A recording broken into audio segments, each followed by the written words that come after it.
Hello, magandang gabi po. Kumusta na po kayo? So, huwag niyo pong kakalimutan sa sa sa Sunday po, dito sa Cayman. Sunday, Cayman time, mga 7 o'clock po dito sa Cayman time on Sunday. Tuloy po yung ating Sunday Funday. And I would like to invite everyone, pati kahit saan po kayo, Cayman, Philippines, Canada, Zimbabwe, South Africa, Hong Kong, Australia. So kung sino man po available, Sunday po kasi dito yon 7 o'clock. Siguro sa Pilipinas po, yun ay Monday, 8 o'clock in the morning. So, bali, yung ating Sunday Fun Day, pag nahula nyo yung pinapahula ko, kayo po ay mananalo ng $300. Kunin ko lang po yung aking $300. Nasaan ba? Nasaan yung aking $300? Meron po akong $300. Nakahanda na.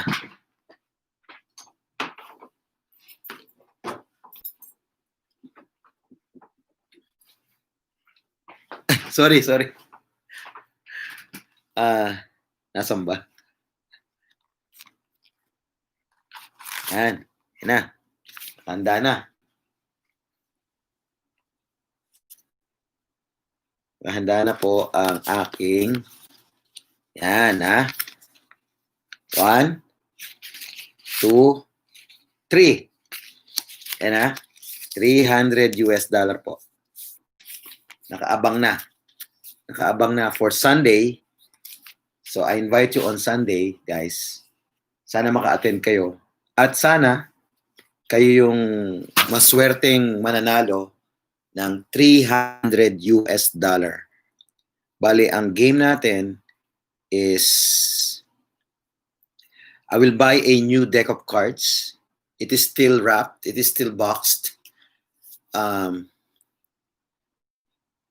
Tapos, and then we will select someone in the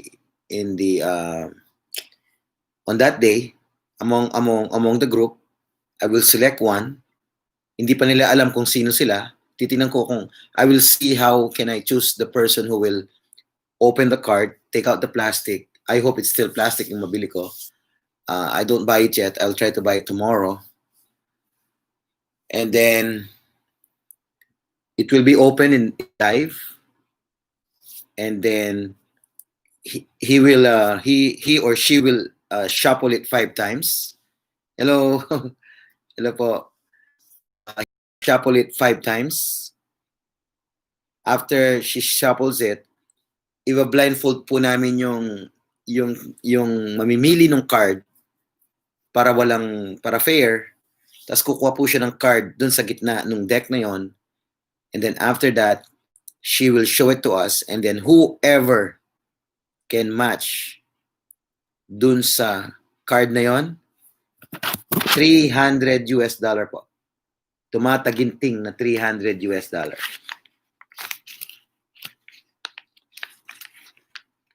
Remember, we are not gambling here. We're just having some fun. And this money have been in my wallet for a while now. All right? I just want to have more subscribers in YouTube so that when the subscription will be around 1,000, it can generate some funds, and then that funds will go directly to Cayman Bayanihan.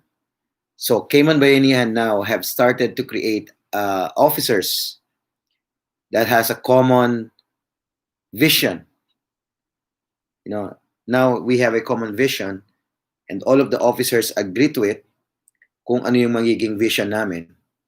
So maybe I will try to get it so that you know kung ano po yung vision ng Cayman Bayanihan. Ano po? Let me... Yun. Ano ba yung mission ng Cayman Bayanihan? Okay? Here's the mission. Vision. The vision of Cayman Bayanihan is to uplift the lives of the overseas Filipino workers in the Cayman Islands and assist locals and other nationals who needed help through Bayanihan spirit and Cayman kind guided by God's providence, sustenance, and glory. Yun. Yun po ang pinaka-vision. Pero hindi pa po to final kasi chine-check pa po ni Miss Sunny D kung tama yung English, yung wording. So kaya baka may gusto pa siyang idagdag. And then we will meet again to discuss if we are gonna go with this. And the meeting will be on Tuesday next week. So hopefully ma-finalize na po yung pinaka-vision namin. And then yung mission is to foster fellowship among its members through the Filipino traditions of Bayanihan, or similarly the local version of Cayman kind.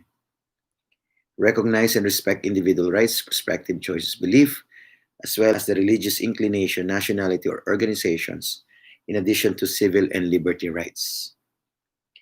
Ignite unity and camaraderie among Filipinos, locals, and other nationals. 2. In building a cause to donate a chosen charity in the Cayman Islands duly recognized by the government or the local community as a whole. Employ the spirit of Bayanihan in the Cayman Islands by donating their time, resources, and contributions without asking any in return to put forward a generous spirit to help others as well. Support fundraising activities of the CBFC, repatriation of qualified and deserving OFW in the Cayman Islands. Provide or donate at least one automated external defibrillator or AED in a chosen area that will be selected by the Cayman Heart Foundation. Provide donation to the Cayman Islands Cancer Society. Other programs that will directly assist fellow OFW in the community. Other programs that will directly assist locals and other nationalities in the Cayman Islands. Provide educational programs to fellow members through lectures or seminars in a chosen field that will be requested by the majority members of the CBFC. Benchmark on the best practices of Bayanihan around the globe to further enhance and evolve a better Filipino community in the Cayman Islands. See? Yun po yung vision and mission. Ayos ba? Galing ng grupo, di ba? So, thank you. Thank you for your time. I'm just getting a short video kasi it was a week of hard work. Grabe po. At the same time, ang dami kong naging activities dahil tumulong po ako dun sa pag-alis ng ating mga kababayan. And safe na po silang nakarating sa Pilipinas. Although merong konting mga problems yung ibang tao doon, pero majority naman po ay okay naman po sila. Majority okay naman po sila. So, sana magpatuloy po yung napakaganda daw po ng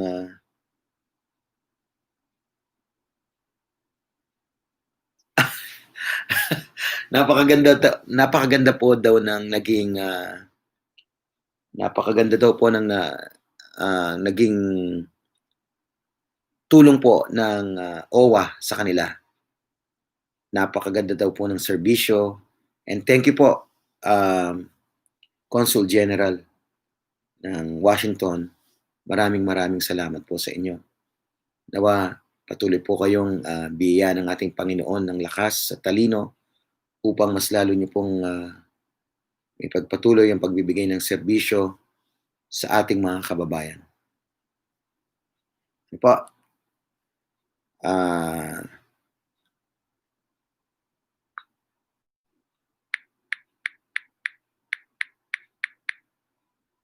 Dali lang po, may importante lang po akong i-chat ha. Ayun no.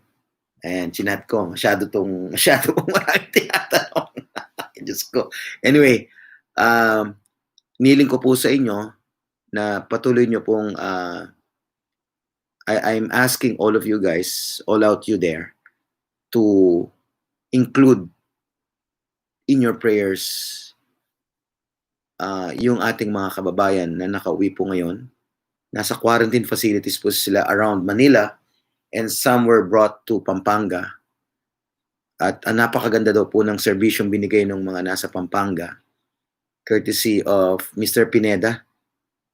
Galing daw po. Pati po yung mga nasa OWA daw sa Maynila, napakahusay daw po, napakamaasikaso. Although, medyo may konti pong problema dun sa, konti lang po, pero kung sana masolusyonan po, yung sa Hotel Rembrandt, sana po, medyo, I'm sure magiging okay naman po. Siguro may konting ano lang, konting issue lang po na kailangan lang pong ayusin. Sana yung kanilang naging test, yung kanilang naging swab test and everything, sana sana maging negative po yung result ng kanilang test. So magit 190 po ang mga Pilipinong galing Cayman. Ay, tama ba? 160 something ang galing Cayman. At na nung pong paalis sila dito sa Cayman, nandun po ang Cayman Bayanihan sa airport para mag-abot po ng kanilang makakain, na courtesy po ni Ninong Ramos at saka ni Mai. At dinistribute din po namin yung mga food packs na prepare ni Miss Mitzi, ni Miss Becky, ni Miss Rebecca, si Miss Rosana, si Miss Sai, yung mga prepare po nilang mga naka-ziplock na pagkain, kami po ang nag-distribute doon sa labas ng airport na kahit mainit. Kaya nangitim po ako ulit. Kasi po nagbilad po kami ng araw. Para lang po may abot po namin yung mga pagkain nilang habang nasa eroplano sila. Kasi during that time, sa British Airways, wala pong pagkain.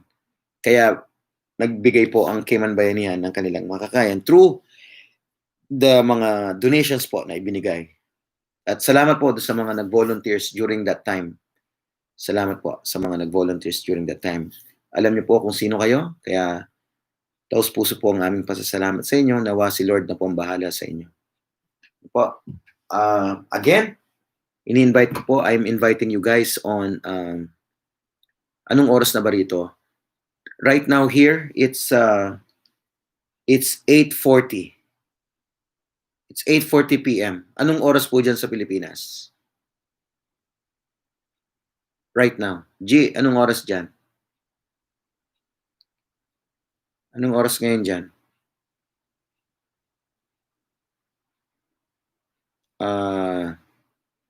Paano ba to? Anong oras ba ngayon dyan, G? Para malaman ko lang, para well coordinated tayo sa Pilipinas, para yung mga nasa Pilipinas, makapanood din dun sa live. 9:41. So, advance kayo ng 1 hour. So, kasi ang balak ko sa Sunday, agahan ko siya. It will depend on Ate Avic's time. Because we're gonna do it at Ate Avic's house. At hopefully, makasama na yung husband niya dun sa ating live. Nahiya lang siya nung una. I hope makababa yung husband niya so that he can join us. So I'm planning to do the live 7 o'clock here para matapos po kami ng maaga, makauwi ng maaga kasi may pasok po ng Lunes. Yung 8 o'clock po kasi medyo paggabi na. Pag uwi ko po ng babiyahe pa ako noon eh. Medyo malayo, it's quite far. Not quite, I mean it's far. And then when I arrive here, it's too late and then I just sleep, you know. So I would do 7 o'clock in the evening here in Cayman. So that means it's 8 o'clock there in the Philippines. So I hope people out there in the Philippines na gustong manalo ng $300, that is an equivalent of around 15,000 pesos. Am I correct? 15,000 pesos. Isipin niyo yun. Di ba?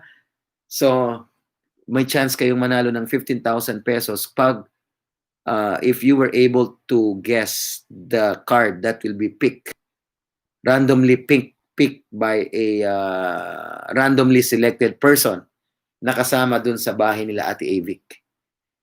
Okay? So, I will buy a brand new deck of cards. Mura lang naman yon. And I'm not sure if I can find something na naka-plastic pa siya. If not, that's fine. It will be opened by the randomly selected person. and then the randomly selected person will shuffle it 5 times as per requested by my wife. So it will be shuffled 5 times, and then the randomly selected person is not gonna be me. I don't want to do that. Will now will now select a card in the middle. Si-share ko na naman ba to sa Facebook? Ayoko sana i-share sa Facebook kasi may monetary value. Magka-issue lang. 10 times, grabe ka naman. Hindi puyat na ako noon. Gusto ko matulog maaga. So anyway, alas 9 na nga gusto ko na matulog. Lagi na akong 10, 11 na ako natutulog. I just needed to rest a little bit earlier today. Lots of paperwork at the office. Anyway, so guys, again, remember this? Nandito pa. 300 US dollar or 15,000 I think in the conversion of Philippine peso. See you on Sunday, Pinasaya. Sunday Funday here in Grand Cayman. 8 o'clock there in the Philippines. See you. So sana tawag dito. Maaga kayo dyan sa Pilipinas. Dito sa Cayman, nagdi-dinner sila noon siguro during that time. Pero tingnan natin. Sana makarami tayo ng viewers. Yun naman ang objective natin. Makarami tayo ng viewers para mabilis. Kasi sa ngayon po, nasa ano na tayo? Nasa 223 subscriber. Sipin nyo, we just started in a few subscriber. Yun po, nasa 223 subscriber na tayo. Konti na lang. Di ba? Konting ire na lang. Tingin ko mabilis naman ang ano natin mabilis compared dun sa mga ibang nagkaroon ng umabot ng 1,000. I think yung sa atin is quite good. I guess it's quite good. So anyway, so just a short live for tonight. So salamat po sa inyo. Nawa ay pagpalain po kayo ng ating Panginoon. Yun. Pagpalain po kayo ng ating Panginoon na sana masagot po lahat inyong mga dasal. Patuloy nyo po, lagi nyo po siyang pasasalamatan sa araw-araw dahil tayo po'y buhay pa, tayo po'y walang mga COVID, lalong-lalo na po dito sa Cayman. 17 or 18 days na po tayong walang COVID sa mga daily may natatest po dito, may 200 people. Wala pa rin pong for the past 18 days, I think. For the past 18 days, wala pa rin pong tawag dito. Wala pa rin pong positive case. So that's good. Good. And hopefully by September 1 po kasi, for those people who don't know, on September 1, Cayman will be starting to receive people from the borders. So medyo challenging po. By April 1st, that's a month away from now, Cayman will start receiving tourists from the plane, not from the cruise ship. So they will also undergo a strict compliance with the social distancing. So if a tourist come here, let's say local siya na taga rito, there's no exemption to the rule. So they will undergo a 14-day quarantine in a selected place that is governed or approved by government. And then they will be fitted with an instrument. I think somewhere here. They will be fitted with an instrument. I forget the name. That will monitor the temperature of the person. It's like a medical device that they will put here.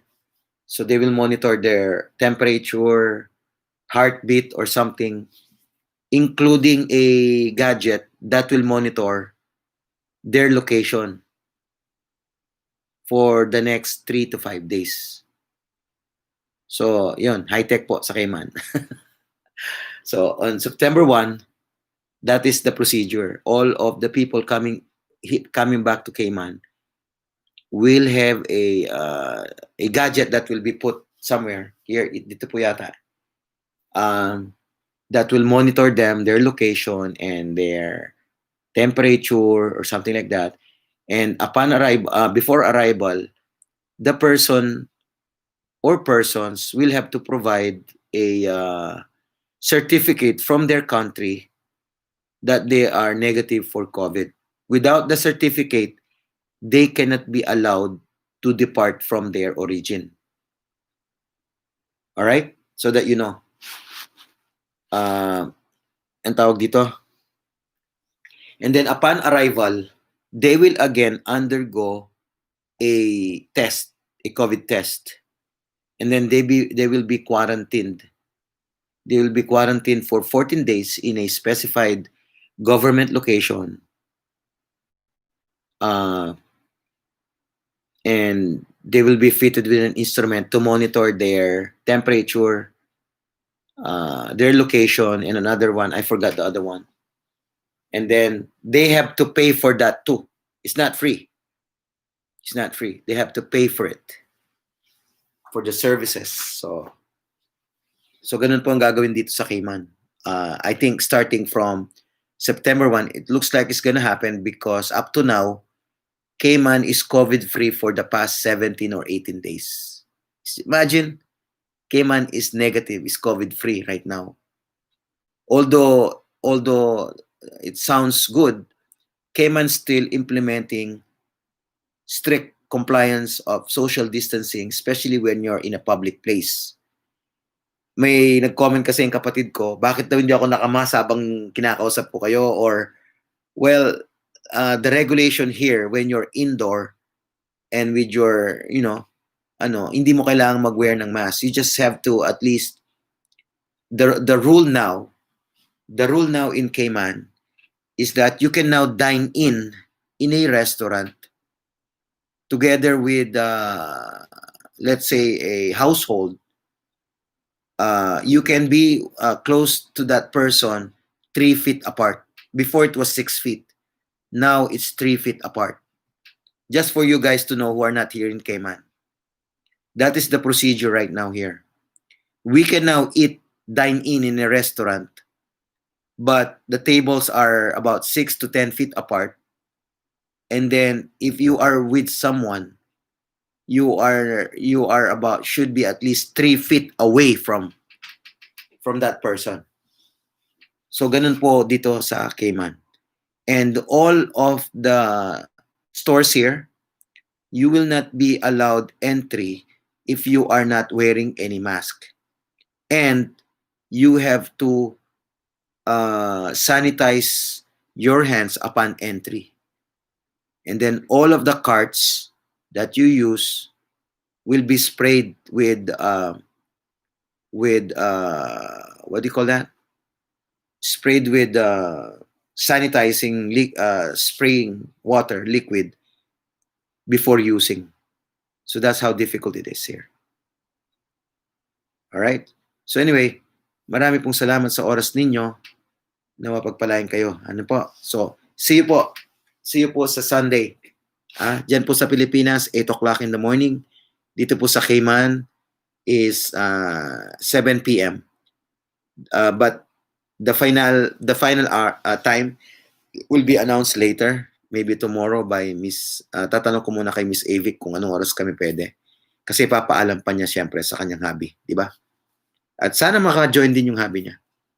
Alright guys, and I will try my best to speak in English kasi we have a lot of audience that are not Filipinos. I hope you guys understand na I have to speak English po. But maybe not 100%. Sometimes I will have to say something in Filipino. But I will try my best to speak in English. Ano po? So thank you guys, and God bless po sa inyong lahat.